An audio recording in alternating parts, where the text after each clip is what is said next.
Hello, my lovely watercolor friends. I am so excited to share with you our Spring Bouquet watercolor palette.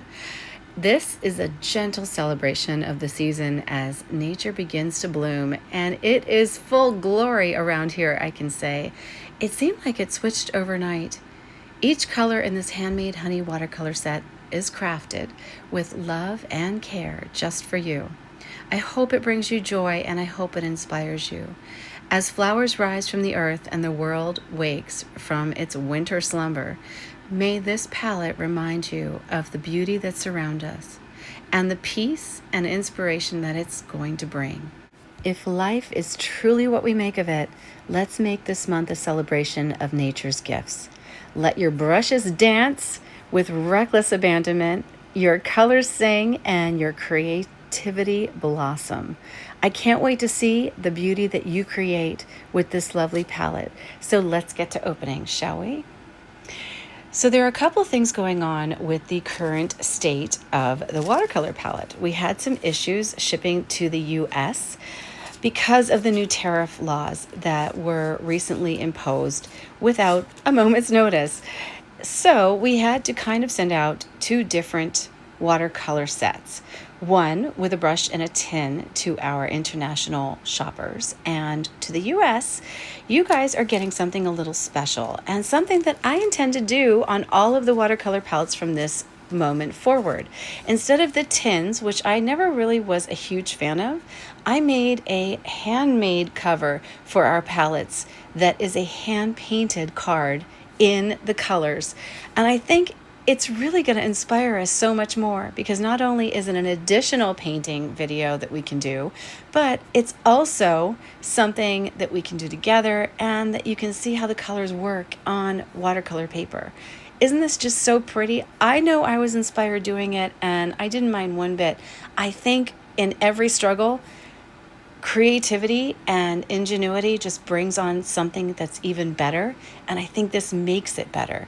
I hope you agree, and if you love it, give me a thumbs up and let me know in the comments. I am happy to do whatever makes you guys happy, but I can honestly say that I'm not missing the tins. I really love these. You could take this little card with you as you go out into the world and color with your watercolors.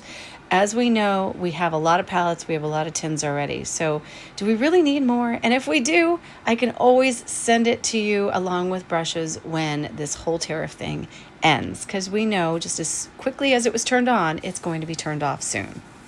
Anyway, let's watch these colors and get into what is in the watercolor set.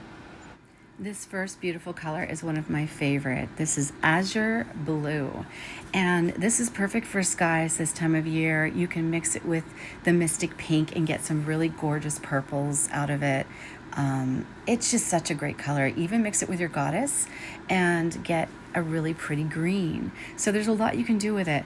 The second color is Golden Goddess, and it is a yellow. It's a very warm yellow. Kind of reminds me of Azo yellow, just a bit somewhere in between sunshine and that, but it is very, very layerable, I would say, and that's what I like about it. Titanic Orange is also got a very beautiful layering quality. If it's diluted, it does go more yellow, which is really fun, and then as you build up the color, it gets brighter and brighter and brighter into that Titanic Orange. You may have seen in my watercolor collection this month, I had a Titanic Yellow that was also really beautiful. I think it's still available on the site. You might want to check it out if you like Titanic Orange. Mystic Pink is from the Mystic line. This is a double granulating color, and the color is insane. It's just perfect for the flowers, and I'm so excited to paint with it. Mystic Purple, what could be better than a beautiful purple? I think this goes perfectly with the Spring Bouquet, and this is going to be a really fun moody shade to have in this palette to really mix things up and show you what you can do with colors like this. This might not be the average color arrangement, and I think that that's really great about the watercolor, because when we do the palettes, we don't just want the same kind of color arrangements that everybody has. We want something that's really different. Mystic Fern is the one that finishes us out with just a convenient green that we can add a little bit more pink to, we can add a little more yellow, we can even add a little more azure blue to that. So you're gonna have a lot of fun mixing. There is a couple of different things I've got going on for our US buyers.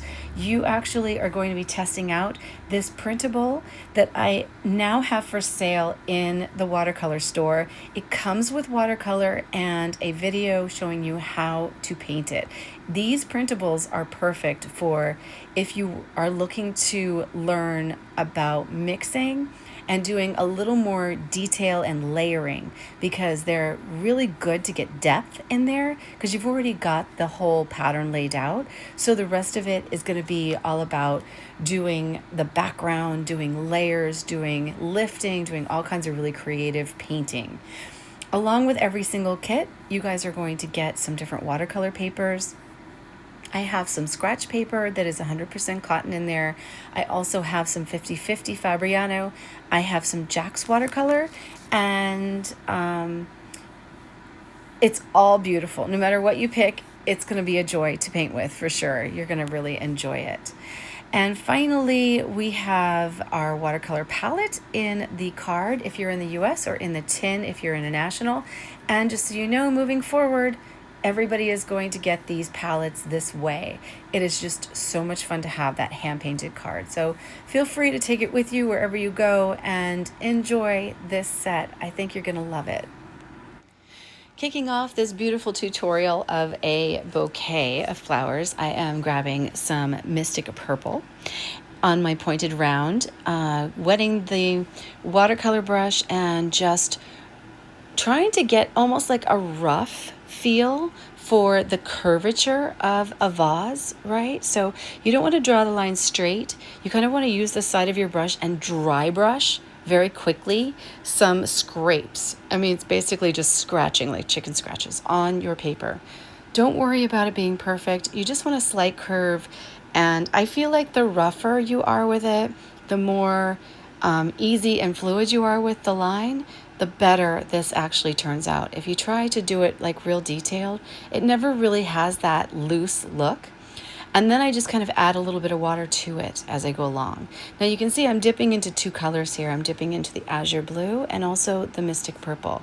And that's giving me this beautiful base of color. Every once in a while, just wetting the brush and giving it a little once over just to kind of blend and move it across. Now this is the Jack's cotton paper. It's 100% watercolor and it is double-sided. It's got a lovely texture. It's all cotton, so it's not a mix, so it really will take a lot. You can lift, you can beat it up, and it should hold up to just about anything you want to give it. So as I'm starting to grab some of the other colors now, I'm going to just use the side of my brush and do these quick swipes to kind of do like almost a pointed petal effect and layering. Now, this works the best if you start with like one weight of the color and then let it kind of come out of your brush. Do you know what I mean? Like, so it's not all the same weight. What you're seeing here is me exploring with the brush and the watercolor in different weights of the colors. So the values aren't the same. And that's what's making them right off the bat look like they have that dimension. And you can see I'm just really loosely doing it. I'm not trying to get all the petals purposely the same. And I think that a lot of times we try to get all the petals the same, and that's what gives us that really flat look.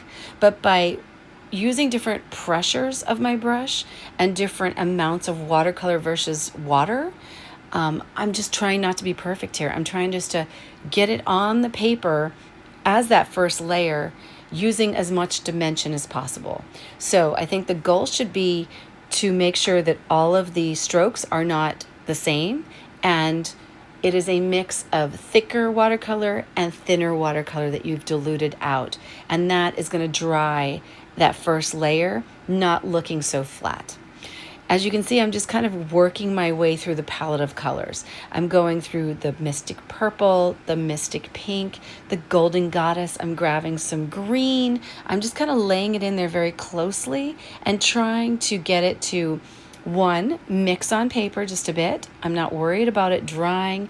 Each layer can be accented with more color after they dry. So we can always go back and either remove some of this color or add color to it. That's how I built this watercolor set. It is not super, super staining to the point where you cannot lift it. You can actually lift and have fun and even dilute it and wash it down. You can even blend it out at the end. So if you get too many sharp edges and you want it to have a more softer look, you're free to do that at the end of this. You don't have to do it during. But of course, feel free to have fun with the water. Splash it. Get a watercolor brush and just spackle it. Do whatever it is that inspires you, because I want all of them to look different. I want everybody to have fun. And this is the watercolor set that you can do that with for sure. It's not going to make you crazy, but yet it has so much bold color to give you that that first layer doesn't have to be soft and diluted. It's going to dry with some different things going on, from a lighter pink in the Mystic Pink shade to that really deep plummy kind of pink that is so, so bright and pretty, and like a hot pink effect. It's got like those three things going on in it. Mystic Purple, again, it dilutes into like kind of like a pinky purple, and also a deep mystic purple for that royal color. And then feel free to mix the Mystic Pink and the Mystic Purple together. So, I mean, I know there's a lot going on, but it is just reckless abandonment. I mean, just have fun splashing the colors on, making different shapes for your petals. Don't try and remember what every flower looks like. Basically, we have a center of a flower and we have petals on the flower, and we have lots and lots of different green shapes. I'm just kind of spackling them on, filling in the spots. I want this to be full, I want it to be lush, and I don't want to have a lot of white space left over, because this is the look. This is what we're going for. This is what the sample looks like, and this should be just lush and bold and beautiful and like popping off of your page. I want you also, don't try to stay within the confinement of the paper. A lot of people will try and keep their drawing and painting within the confinement of the paper, and I always feel that kind of makes it look more flat, and it also can throw off some of the shapes and warp them, because if you haven't pre-drawn it and planned it out, you could end up trying to squeeze in something and not having the room. So I personally, in my style, I like to work off the paper. In other words, I always have something underneath my paper that I can draw on and paint on, and I'm not worried about it. And I just go ahead and go right off the paper. I feel like it's a more natural look, and it's just become part of my style. It's one of those things that I think everybody looks at the watercolors that I do, and they love the watercolors so much, because they do seem like they're popping out. And one of the secrets to that is not keeping it within the confinement of a certain square or a certain rectangle. If you run off the paper, let the imagination fly and run off the paper. So you can see I'm just kind of moving through colors still. I'm rinsing my brush, I'm grabbing colors, I'm mixing colors, and I'm doing things like shaping the center with another accent color. So like on this one where I use the Golden Goddess, then I go back and I maybe grab a little Titanic orange, a little Mystic Pink, and I use that for the center. Even grab a little Mystic Purple, or even a little Mystic Fern, because as this is still pretty wet and I'm moving quickly, it is going to mix on paper just a bit. I'm not overly saturating my brush with water. I am cleaning it off as I dip, because I don't want to completely contaminate my palette. I would like to leave the yellow a little bit yellow at the end here, but at the same time, I am just kind of keeping my brush damp, and it's kind of like a sable synthetic kind of quality, the feel of the brush. It's not like a squirrel, right? So if you're having too much water, it's not bad, right? It will dilute and look a little more, I would say, less bold if there's too much water in your brush. But at the same time, if that's your style, that's okay. Remember, at the end of the day, this has got to be your thing. This has got to be something that you come to the table with and you love. I'm just here as a guide. I'm here to guide you through reckless abandonment in your painting and giving you that yes, I'm going to push the limits today. You know, that bravery, that moment of just, let's go ahead and just push through. Let's make some leaves that aren't shapes of leaves. Let's make some flowers just pop off the page. Let's blend things. Let's add some water. Let's let the mix go into each other because we can always fix it later. Let's just have fun, because that's really what painting is all about. And I think you're never going to discover who you are as an artist unless you're willing to do that. It's really important that you do, and this is the time to do it. Remember, I gave you a lot of paper here, so if you don't like the first one, let it dry, fix it later, because we can go and we can remove some color, we can shape flowers, we can do whatever we want. We can even do some negative painting with the darker. So the sky's the limit. You really won't ever be stuck with a bad painting, because it's always an opportunity to try something out and test something out later. So now that some of these flowers are starting to dry, I'm going in with a second layer. Now, it's not always the same color. Sometimes I'll take Mystic Pink and I'll mix it with a touch of Mystic Purple or Titanic Orange. Sometimes I'll take Mystic Pink and I'll just go over it with a little Mystic Pink, dragging some of the other colors that are already on the page out. But I am going through with a little more detail with one thought. The thought is, where are the shadows? And that's what you're seeing here. I'm kind of imagining, as a petal is not flat, it's curved, where would I reflect the shadow? So would I go starting in the center of the flower and pull it outwards? Yes, I would. Or is this flower kind of turned to the side, and maybe the darker shade is going to be more on the outside of the flower moving in because the flower is turned towards us? And also, how are we going to play with color? Are we going to make Mystic Purple maybe mix with a little bit of the green and make it a little darker? Are we going to take Mystic Purple and mix it into Mystic Pink to make it a deeper, darker shade? How are we going to reflect that? Because that is what makes this so beautiful.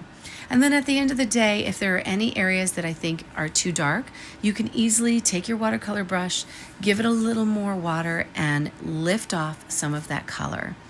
All right, now it's your turn. Let's see what you come up with, and I can't wait to see your new painting. A gentle reminder that if you haven't signed up for the monthly watercolor subscription set, you can do that on my website at jackswatercolor.com or jacquelinejacks.com. I will leave a link in the description below. I also have these beautiful printables, so if you're looking to learn how to paint like this, then you can order these. I am going to be making 4 of these printables every single month in different styles and showing you how to do these lovely paintings. I also send you the paint along with it, so you have everything you need in the kit. All available at Jack's Watercolor. Have a great one, you guys, and I'll see you again soon.